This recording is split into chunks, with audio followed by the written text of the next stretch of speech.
Well, good afternoon from the Oklahomans Video Studio. I'm Dave Morris. Happy to be joined by U.S. Representative Steve Russell, representing the 5th District here in Oklahoma. Sir, thank you for your time this afternoon. This morning, you spent some time slinging coffee at a Starbucks, part of their Behind the Bar program. What was that all about? Well, you know, as I've been home, we've been home since Easter, and I've made it a point to get out to as many businesses and different things all around the district. There's just a lot of good news stories going on. One of them with Starbucks is their Veterans Initiative. They had a goal to hire 10,000 veterans, company-wide, just simply because they make good employees, they have a good future, they're very flexible with veterans and their spouses for employment, as they go from place to place. And it was just a real honor to go out and try to support some of that, and had a lot of fun putting toppings in and working, handing people their coffee through the window. I was about to say, what did they have you do as a barista? Are you full-fledged barista now? Or no, I got to wear the apron, but thankfully there's people much better trained. Were you working the window?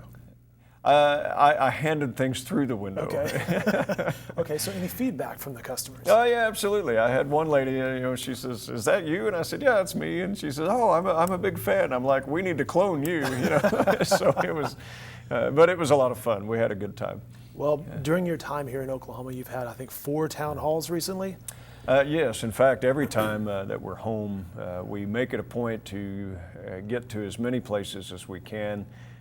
We went to Wewoka, we were out in the Choctaw-Harrah area, we were in the northeast part of town, also downtown.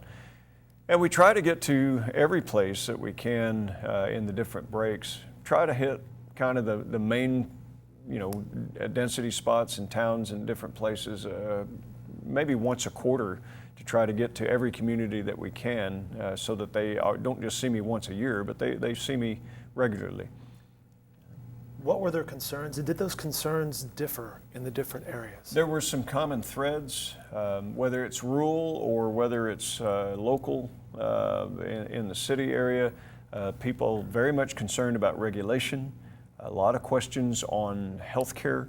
And then, of course, having the capital city in my district, you get all the state issues that happen, and that comes with the territory. I understand that.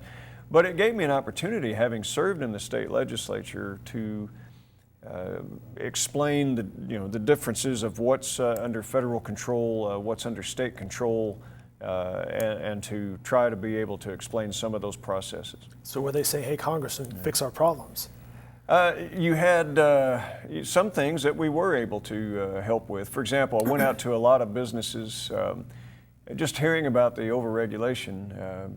I went to TDK out in Shawnee. Great. They make most of the magnets that you use every day. You just don't know it. When you roll down your car window, your magnet was probably made out there that runs those motors. Talked to Smith Nephew that makes medical devices where it allows you to go in and with the cameras to be able to operate inside.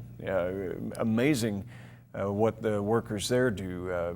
Got out to see just a lot of good news stories of great Oklahoma, innovative, Fresh Point. Young lady, she figured out a way full of enthusiasm to work with this company to get local producers to take their vegetables and get them to supermarkets in Oklahoma. So Oklahoma producers go into Oklahoma chain grocery stores, and multi-million-dollar business. It's helping keep our farms and ranches alive so that they actually get something to market, and then you can buy it at your name brand grocery stores. So there's just a lot of good news stories going on all over the district where we have great jobs here in Oklahoma.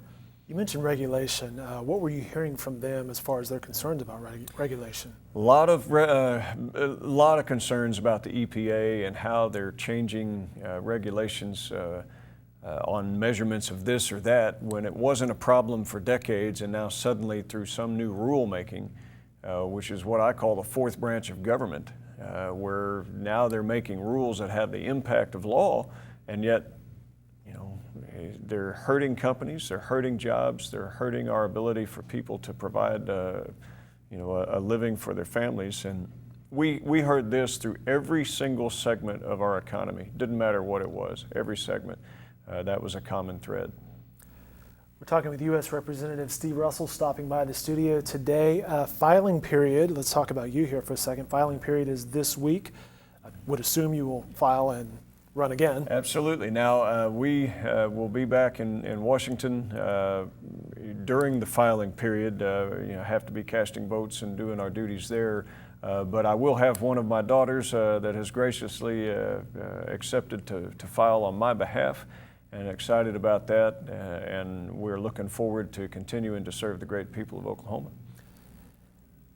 Has anything surprised you during your service so far? One, it's a real honor to serve.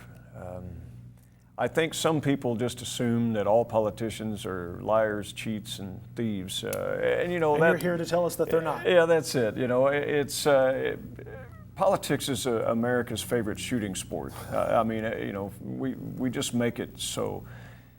But look, people want us to try to solve problems. It's easy to go and just say no to everything, but that's not going to get anything done. I think what matters is that we try to do it with integrity. We work to find the common ground, work on those issues, and the things that are out here, okay, we agree that we disagree on that, but let's try to get enough that we do agree on that we can solve some problems so that we take care of our jobs, we take care of the important moral issues that we all care about. We take care, that we put tax dollars to the things that really matters, like our schools, our roads, our bridges, infrastructure that we don't mind paying taxes for. We all agree that we should do those things. Let's focus on that, and then let's cut the waste, let's cut the nonsense, and let's quit this deficit spending. You probably just touched on it on your answer right there, but what will be some of the focuses for you over the next couple months? Well, when we return to Washington, we will be focused on the budget in the House, and there will be 3 different proposals is what it's looking like right now. Under Republican rules in the House, they all have to balance whatever's proposed. So my take is let's get something passed so that we can get appropriation done. That's what matters. And then, since these budgets will balance, it's a matter of pay down. And then the fight is to get the measures done. National defense, huge. We've got to get this done. The president wants to cut 40,000 more soldiers and Marines from our land component. We're trying to put a stop to that with the Posture Act, so I'm working very hard to prevent that. We'll also have the National Defense Authorization that is coming up. That's 60% of our discretionary budget. If we can get these hurdles passed, then it'll be easier to do some of the others. You optimistic? I am.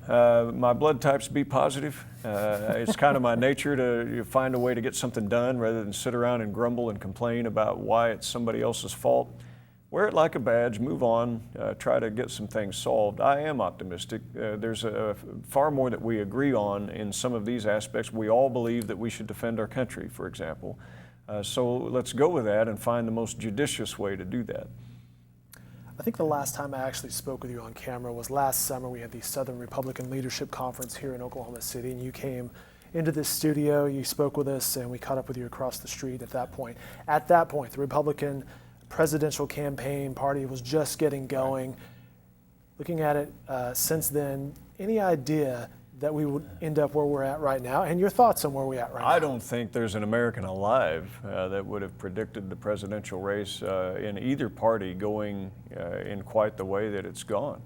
I mean, if you could predict those things, then whatever you're doing, you need to stop and get into financial or something. Sure. Go to Vegas or something. Right? Yeah, something. I don't think any of us could have foreseen that. I watch it with interest. A lot of people have tried to. I had 4 different campaigns approach me about endorsement. I was honored by that, but I stayed out of all of them simply because they're all my voters. If I pick one, then I'm going to anger somebody else, and I'm not running for president. I am running for re-election for Congress. So it's just the American people are going to choose. I do hope it is a conservative. I think that will be very important, that we have the right types of justices nominated for the Supreme Court, that we do things that advance a free market economy, and that also not just increase our gross domestic product, but also, let's not waste. Let's not go on some spending spree for money that we don't have. Well, now you've led me to two questions. Are you going to endorse anyone? Are you leaning towards anyone? I'm not going to endorse anyone in the presidential race until after the party has made its choice. Then obviously I'll back I'll back that choice, regardless of who it is, because it's no secret that I'm a Republican. I just think it's far more important that we get a conservative in office because of who is appointed for the department secretaries, agency heads, the type of attitude that will be taken on regulation, our oil and gas industry here that's so important to Oklahoma. It matters. Elections matter on all of those things. So I will be supporting the conservative candidate because of those policies. And then the second question, from what you've seen so far, would you ever want to run for president? Oh my goodness. If you would have asked me, would I have ever wanted to run for Congress, I would have said, what the heck are you talking about? I never envisioned that I would. You're in the political arena right now. I am. But one thing that I've learned is that you can't ever predict the future. You don't know what will happen in your life. I'm not running for president. I don't have any ambitions to be the next field marshal of whatever. I've always looked at my own forward momentum will always create opportunity. So you should never sit idle, but at the same time, God handed me a great gift as a soldier at 40 years of age. I was able to make a historical mark in history. I'm grateful for that. It's kind of taken the edge off to have to rush out and be somebody. And so what I try to do is go and work and serve my country, serve my district here for the people of Oklahoma, and I'm content with that. We've been chatting with U.S. Representative Steve Russell, stopping by today before he heads back to Washington. Final question for you, sir. How do you take your coffee? I used to take a little cream and sugar. Before I had it black most of the time in the military, but I'm back to black coffee now. I've tried to take care of my health much of my adult life, so I've cut out virtually all the sugar and the high fructose corn syrup that's in everything we eat. And, so I'm staying pretty fit. And because of that, I'll just drink it black. Smart move. Sir, thank you for your time today. Much appreciated. Thank you. It's great being here.